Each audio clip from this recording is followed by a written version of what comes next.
चारुकानां त्रिलोकानां यद्विद्यादर्पणायते। वर्तमान शासन नायक ये कह रहा श्री महावीर स्वामी भगवान की जय हो। अजय कमलबद्ध चारुमुद्रा जी की जय हो। जैन धर्म की जय हो। हिंदवाणी माता की जय हो। पंच परमेष्ठी भगवान की जय हो। शांतिनाथ भगवान का जी इस समय तलवार बुद्धि के विराजमान विमान में विराजमान है और उनका जो छोटा भाई है धनरथ वो भी तलवार बुद्धि के विमान में है। हस्तिनापुर के राजा विष्णुसेन और उनकी रानी एरा शांतिनाथ भगवान के जो पूजन नाम आते हैं ना माता एरा नामा विष्णुसेन दरबार मान त्याग गजपुर से आए, गजपुर में आए और विष्णुसेन भूपाल यानी राजा विष्णुसेन भूपाल प्राप्त के नंद कहा है। तो ऐसे शांतिनाथ भगवान कहाँ आने वाले हैं? विष्णुसेन राजा और माता एरा के यहाँ आने वाले हैं। सौधर्म में इंद्र को पता लगता है कि तलवार सिद्धि के विमान में जो राजा मेघनाथ के जीव हैं यानी होने वाले शांतिनाथ भगवान के जीव हैं उनका केवल 6 माह का आयु शेष रह गई है। 33 सागर में 6 माह कम 33 सागर तो 33 सागर कंप्लीट हो चुकी है, केवल 6 माह रह गए हैं और वो अपने अवधि ज्ञान से जान लेता है कि तीर्थंकर भगवान का गर्भ कल्याण का समय आ गया है। तब उन्होंने कुबेर से कहा कि हे कुबेर, गुरुराज्य देश की हस्तिनापुर नगरी में महाराज विष्णुसेन राज्य करते हैं। उनकी महारानी एरा के शुभ उदय में धर्म के नाम उनके द्वारा पूज्य मुक्ति के वर्ता सबको शांति देने वाले शोध तीर्थंकर भगवान श्री शांतिनाथ अवतार लेंगे या जन्म लेंगे। इसलिए हे धर्म धराधीश, तुम पुण्य संपादन करने के लिए वहां जाओ, स्वयं बड़ी प्रसन्नता के साथ उनके घर महाआश्चर्य प्रकट करने वाली रत्नों की वर्षा करो। इंद्र की बात सुनकर तो कुबेर के भक्ति के भाव पूरे हो जाते हैं और वे इंद्र की आज्ञा को मस्तक पर रखकर पुण्य संपादन करने के लिए शीघ्र ही उनके घर आया तथा प्रतिदिन महाराज विष्णुसेन के घर बहुमूल्य बैलून ने पद्मराग आदि मणियों की तथा उत्तम गुण की वर्षा करने लगा। ये कब वर्षा हो रही है? भगवान घर में नहीं आए, अभी 6 महीने हैं और 6 महीने पहले ही ये रत्नों की वर्षा प्रारंभ हो गई है। रत्नों की वर्षा में गंगा सिंधु आदि नदियों के शीतल करते भगवान के जन्म को सूचित करने वाले तथा कब वृक्षों के उत्पन्न हुए अनेक प्रकार के मनोहर पुष्प भी थे। भगवान के गर्भ कल्याण में केवल रत्नों की वर्षा नहीं होती, बल्कि जो स्वर्ग के पुष्प होते हैं, कौन कौन से? अरे नाम कभी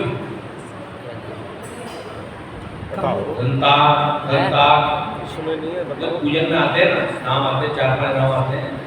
बहुत सुंदर सुंदर ऐसे पुष्प होते हैं कि यदि एक पुष्प इस मंदिर में रख दिया जाए तो ये मंदिर क्या पूरी टीचर कॉलोनी में जाएगी। हमारे घर तक पहुँचाएगी, सब जैनियों तक पहुँचाएगी।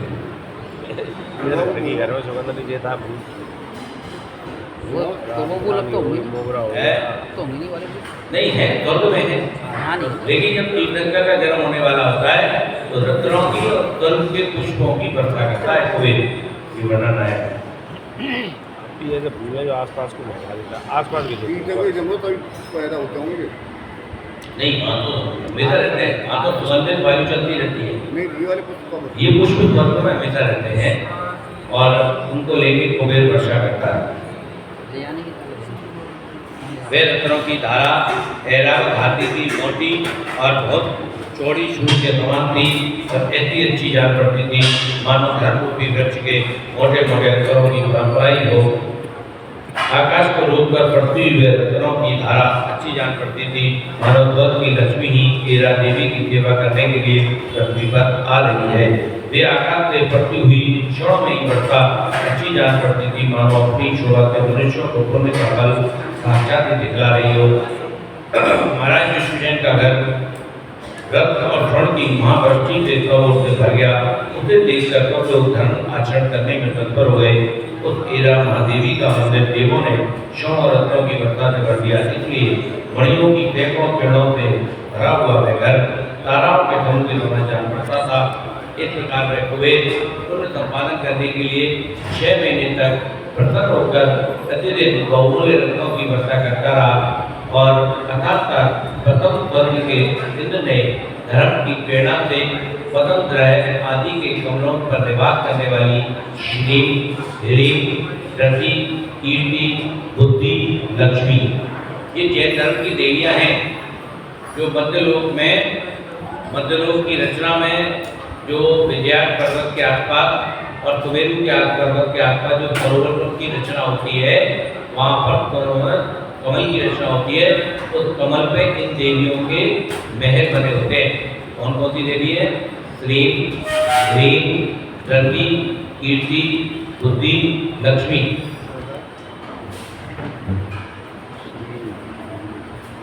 श्रीम ह्रीम कीर्ति रति बुद्धि लक्ष्मी इन देवियों से कहा।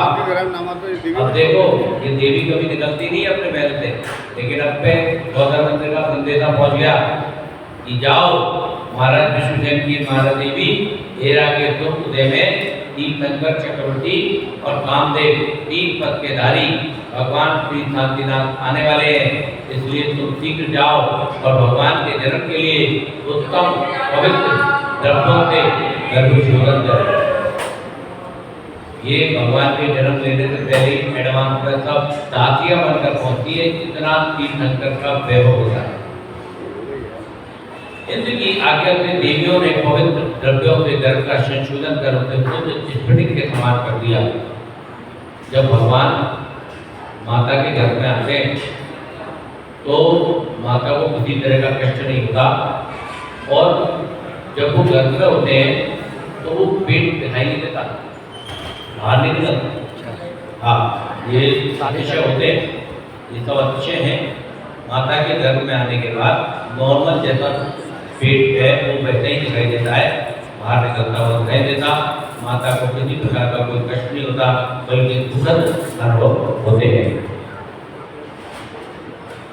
श्री देवी ने भगवान की माता में लक्ष्मी का, हीर ने लज्जा का, रति ने धैर्य का, कीर्ति ने स्तुति का, बुद्धि ने ज्ञान का, लक्ष्मी ने संपदा का रूप धारण किया। इस प्रकार वे देवियां माता में अपने अपने गुणों की अलग अलग स्थापना कर केवल पुण्य संपादन करने के लिए माता की सेवा करने लगी।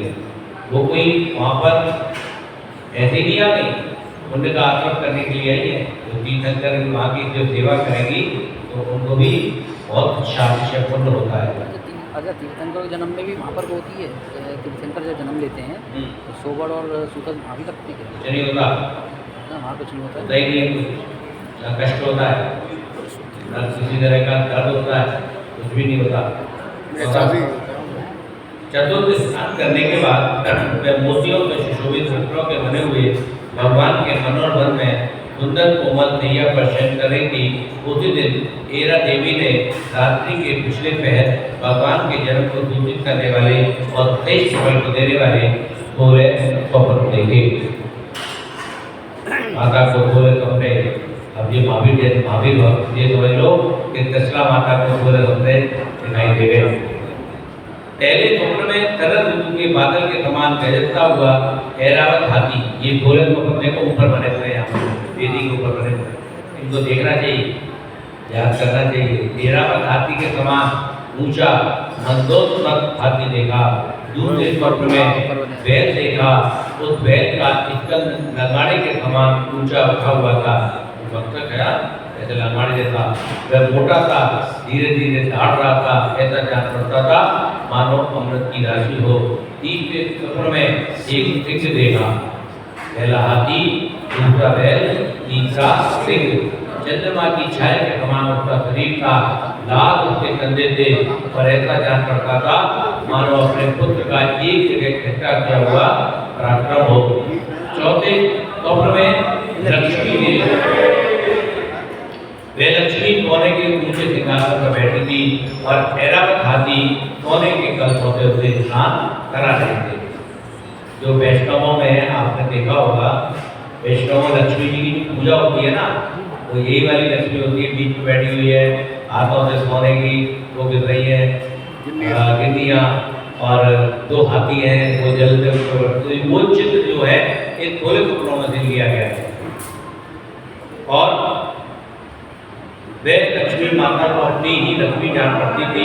पांचवें स्वप्न में उन्होंने आनंद से झूलती हुई दो मालाएं देखी। मालाओं की सुगंधी थे, उनमें भ्रमर उसका पूजा कर रहे थे। दो मालाएं कैसे करके दो मालाएं देखी, उन ब्रह्मांडों से भी मालाएं ऐसी जान पड़ती थी, उन्होंने गाना ही आरंभ कर दिया। छठे स्वप्न में चंद्रमा देखा। चंद्रमा समस्त कलाओं से भरपूर था, ताराओं से सहित था, बड़ी धुंधली चांदनी उसमें निकल रही थी, अंधकार को नष्ट कर रही थी। ऐसा जान पड़ा था माता को ही मुक्त है। अपने मांगलिक कार्य में सातवें स्वप्न में उसने उगता हुआ सूरज जो अंधकार को नष्ट कर रहा था, ऐसा जान पड़ता था मानो सोने का ही कोई कलश निकल के आ रहा है। आठवें स्वप्न में रत्नों से ढके हुए दो स्वर्ण में कलश देखे, दो सोने के कलश। और नौवें स्वप्न में अपने स्वच्छ जल से भरे हुए जिसमें कमोदनी और कमल फूल रहे थे, ऐसे कीचड़ से रहे मनोहर शरीर में दो मछलियां देखी। दसवें स्वप्न में अपना सुंदर सरोवर देखा। उस सरोवर पर सिर पर तैरते हुए कमल की पराग और केसर से पीला हो रहा था। ऐसा जान पड़ता था मानो वह स्वर्ण के चूर्ण से भरा हुआ हो। 11वें स्वप्न में उसने समुद्र देखा। समुद्र क्षुभित हो रहा था, लहरें लौट रही थी, अनेक रत्न उसमें भरे हुए थे। ऐसा जान पड़ता था मानो अपने पुत्र के समय दर्शन ज्ञान चरित्र आदि रत्नों का ही स्थान हो। 12वें स्वप्न में उसने स्वर्ण का बना हुआ एक सिंहासन देखा। सिंहासन बहुत ऊंचा था, मणियों उसमें जड़ी हुई थी। ऐसा जान पड़ता था कि ये मेरू पर्वत के समान कोई शिखर है। 13वें स्वप्न में उसने देव विमान देखा। वे विमान बहुमूल्य रत्नों से जैसे प्रमाण। ऐसा जान पड़ता था मानो देवों के द्वारा लाया हुआ अपने पुत्र का प्रसूति भवन हो। 14वें स्वप्न में उसने पृथ्वी को फोड़कर निकलता हुआ नागेंद्र का भवन देखा। वे भवन सुंदर था, स्वर्ण रत्नों का बना हुआ था और ऐसा जान पड़ता था मानो जिन भवन ही हो। 15वें स्वप्न में उसने अत्यंत दैदीप्यमान रत्नों की महाराशि देखी। ऐसी जान पड़ती थी मानो अपने पुत्र के निश्चय आदि गुणों का समूह हो। जो पति का नहीं आता ना भगवान को। 16वें स्वप्न में अपने घूम रही अग्नि देखी। अग्नि तो ठीक दिखी लेकिन धुआं नहीं निकल रहा था। वे अग्नि ऐसी जान पड़ती थी मानो उसमें महाउज्जवल प्रतापी ही मूर्ति धारण करा आ रहा था। सब स्वप्न के अंत में सब लक्षणों से सुशोभित स्वर्ण की कांति वाले ऊंचे शरीर गजराज अपने मुख रूपी कमल में प्रवेश करता हुआ देखा और 3000 माता के घर में प्रवेश कर गए। शांतिनाथ भगवान की जय हो। रावण के ज्ञान से सुजय लोकालो, दो वाणी मत करो।